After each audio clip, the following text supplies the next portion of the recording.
At the beginning of this year, I decided that 2023 was gonna be a more chill year for me on Instagram. I didn't set any official goals for myself, and all I decided was that I wanted to post content that I enjoyed and connect more authentically with my community over there. I remember thinking to myself, you know, if I can get to 50,000 followers by the end of the year, I started the year off around like 35,000. I thought if I can get to 50K, I would be so happy with that. Like that would be great. So what I'm getting at is I did not at all expect to see these results. In the past month, I have gained over 15,000 new Instagram followers. Let me just show you my follower growth chart in my Instagram analytics so you can see how massive of a change this was for me. Okay, ignore the fact that I'm currently running at 14%, and let's go look at my insights. And I'm just gonna go ahead and select the past 90 days so that you can like really see the context here. And I feel like this chart says it all. Like seriously, back in January and December, I was gaining, you know, like maybe 18 followers one day, maybe 25. But then there was also some days where I would like lose 7 followers or lose 3 followers. Like it really was not any kind of like fast growth at all. It's kind of mostly just staying the same. And then you can see in February, everything changed. On my best day in February, I gained 1,500 followers in one day. And for the most part, every other day I'm gaining somewhere between 300 to like, you know, 700 followers. That is unreal. So in this video, I'm going to attempt to explain what went on to create that massive spike, to ultimately show you how I went from gaining and losing a few followers each day to gaining like hundreds and sometimes over 1,000 followers in a day, in the hopes that you can use the same strategies to see similar results on your Instagram account. By the way, this video is sponsored by Skillshare, but more on them later. The first chapter of this growth story is my reel going viral. This reel has gotten more views than any other reel I have ever posted before. And if I'm honest, I kind of suspected that it might perform pretty well when I posted it. Let's rewind a bit here. Like I said, at the beginning of 2023, I had planned that this would be my chill year on Instagram because I kind of wanted to make TikTok more of my focus. And I think that unintentionally kind of is what helped me blow up on Instagram. If you want to know the details of my exact social media growth strategy for 2023, you can check that out in a video up here where I explain my Instagram, TikTok, and YouTube approach. But the point is, I was primarily creating content for TikTok and then reposting as appropriate to Instagram, using the strategy that I like to call the YouTubification of TikTok. Again, more on that in my strategy video. So I was mostly posting these kind of repurposed TikToks to Reels, and that was my main strategy for Instagram. Now that we're up to speed, this brings us to the viral moment. So on January 30th, I posted a video that was my 2022 income report, and this is a video that I did make specifically for Reels. Honestly, I was not gonna post this video at first. I felt really awkward and really nervous about like sharing these details about the financial side of my business. So I have to give a massive shout out to Shelby from the Creatorly team, who is the one that convinced me to do it. And she convinced me for good reason, because we were talking about it and like we both knew that this was the kind of content that was performing really well on Reels at the moment. I feel like this is really a lesson in the fact that when you are willing to talk about what others are too shy or nervous or awkward to talk about, you will often be rewarded for it. If you're willing to tackle taboo topics that a lot of people don't want to talk about, but a lot of people want to hear about, then chances are your content will get reach. So I basically made this reel sort of on a whim, on the suggestion of Shelby from Creatorly, and I kind of thought, oh, you know, this will probably be a top performer out of my recent content, but I had no idea that it would eventually get over 600,000 views. As I saw this reel starting to really pop off and gain a lot of traction, I thought, why don't I follow this up with something kind of similar? Specifically, I had a lot of questions in the comments of that reel asking about the how behind all of this income. Like, okay, great, this is how much you made in 2022, but like, how did you do it? So I thought the perfect follow-up would be going through my income streams and kind of categorizing how much money I made in 2022 based on like how I made it. So I made a similar style of reel, but this time with different clips using a different trending audio and again, just text on screen. And this reel now has over 200 172,000 views. Basically, I capitalized on the attention that I was getting and I used a format that I knew had performed well once, and I did it again but with a slightly different angle. So that's great, and obviously it's collectively gotten me over like 800,000 views. But the thing is, you can't just keep posting different versions of the same thing over and over again and expect to grow an audience that's actually engaged and interested in what you have to say. You might get reach by just posting the same viral format over and over again, but you're not gonna get engagement. Which brings us to chapter 3. I kept my audience engaged with consistent original content. The truth is, before I ever had my income streams reel go viral, I had been posting consistent original content for like about a month already. And I kept that routine up the whole time. Even through posting those 2 viral hits, I kept posting my consistent, original, not necessarily trendy or viral content, but I kept doing it week after week. And I really think that this component is incredibly valuable for actually keeping your followers engaged once they find you through that viral content. I think the real proof of this is after my first 2 viral reels, each of them about my income streams, my 3rd reel that really hit it off was a piece of original content. It wasn't based on a trend. It wasn't really using a trending audio. It was just me talking to the camera about why I think YouTube is gonna kind of blow up and usurp TikTok as everybody's favorite platform.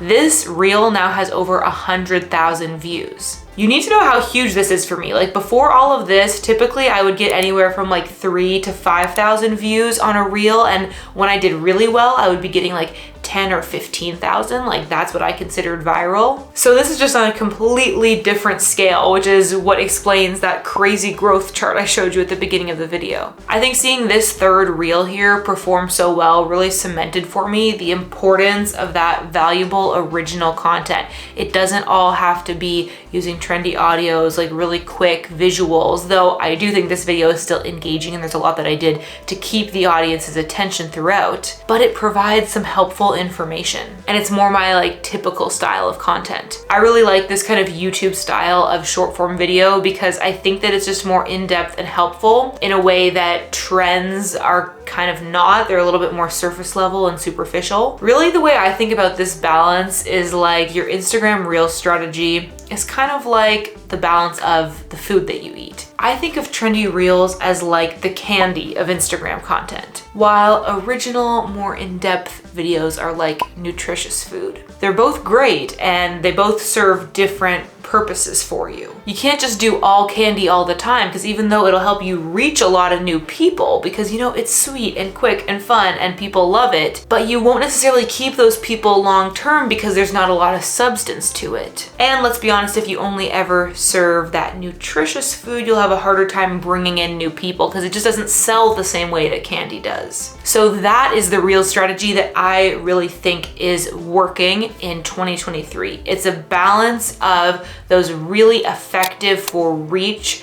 trendy formats, but also doing high value original content that's going to provide that substance to your audience that's going to keep them for the long term. Because even though the trendy stuff might be interesting at first, if you just pump out the same renditions of that over and over again, your audience is going to get bored and less engaged. So you need to bring people in with that candy, with that trendy content, and then you need to keep them around with that substance, the original stuff that's like kind of going more in depth and sharing something more with them. If you need help learning to create that high value, original, engaging, short form vertical video content, then you might just want to check out the sponsor of today's video, Skillshare. If you've been watching my channel for a while, then you'll already be familiar. Skillshare is an online learning community full of classes for creative and curious people. You can learn everything that you need to know about social media content creation and video production. From writing great scripts, to filming high quality footage, to editing it all together in a way that's going to keep your audience's attention. In particular, I suggest that you check out Josh Otusanya's course titled TikTok for Everybody: Script, Shoot, and Upload Your First TikTok for a great beginner guide. The first 1,000 people to use my link in the description will get a free 1-month trial of Skillshare, so make sure you check that out. That is 1 month, totally free. Go click my link. And as always, thank you to Skillshare for sponsoring this video. When it comes to the perfect reel strategy in 2023, I truly believe that it's all about balance. You need to be creating content not only for reaching new followers, but also for nurturing the relationship you have with your existing followers.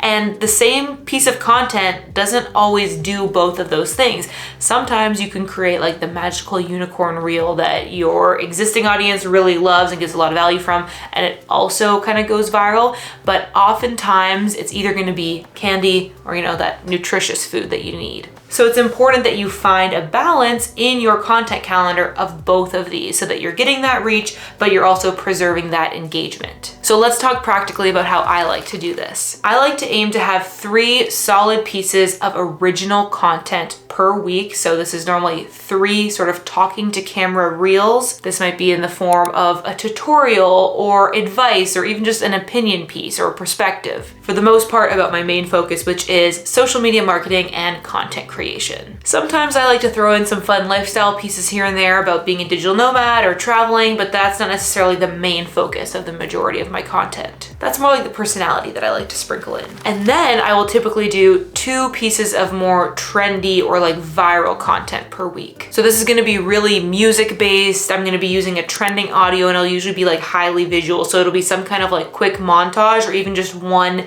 still shot that's like very aesthetic and like visually pleasing. And I'm still kind of experimenting with the whole money theme with this one because doing my 2022 income reports performed so well for me. So now I'm trying out stuff like how much I spent in a week as a digital nomad, and I might do more income reports in the future too. I find that it's really hard to predict what might like really pop off with trends because it's always changing. So you kind of just need to experiment. And the way this fits into my larger strategy is the reality is the kind of trendy stuff that I make for Instagram Reels doesn't necessarily perform well on TikTok. I actually recently made a short form video where I talked about the differences between Reels and TikTok culture. I'll link it in the description if you want to check it out, but let me know if you'd like to see like maybe a full YouTube video about that. But the point is the kind of stuff that I make for Reels that's like trendy and has viral potential usually pretty much bombs on TikTok, and the original content that is, pretty solid performance for me on Reels, but sometimes more like mid,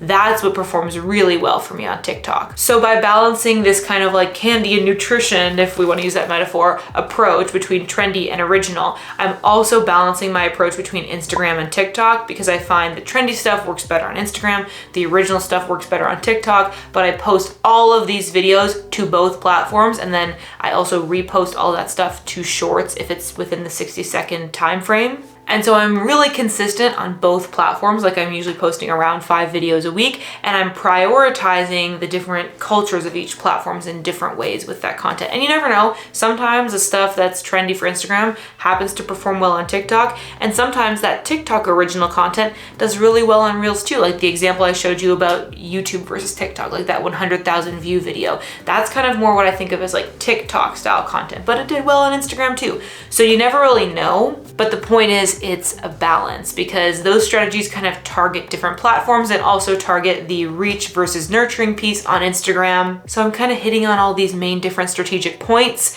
in different ways, and I'm just posting it all out there and seeing what happens. And it's all about experimenting and observing the results. And I also think for me, it's hard to deny just how big of an impact kind of stepping back and taking a more chill approach to Instagram really had. I think in 2022, I was putting a lot of pressure on myself, and I was really getting caught up in the metrics and the stats and just thinking all the time about how I could grow more, better, faster. And honestly, I was constantly letting myself down because I put way too high expectations on myself. And so I think it was really a game changer for me to just say, you know what? I have no expectations. I'm just gonna post stuff that I'm proud of and really try to connect in an authentic way and just see what happens. And so far, it's really been working out for me. If you wanna know more about what my exact workflow looks like for creating all of this short form content and how I kind of get it on Instagram and TikTok and Shorts and sort of use this blended strategy to help me grow on all 3 platforms,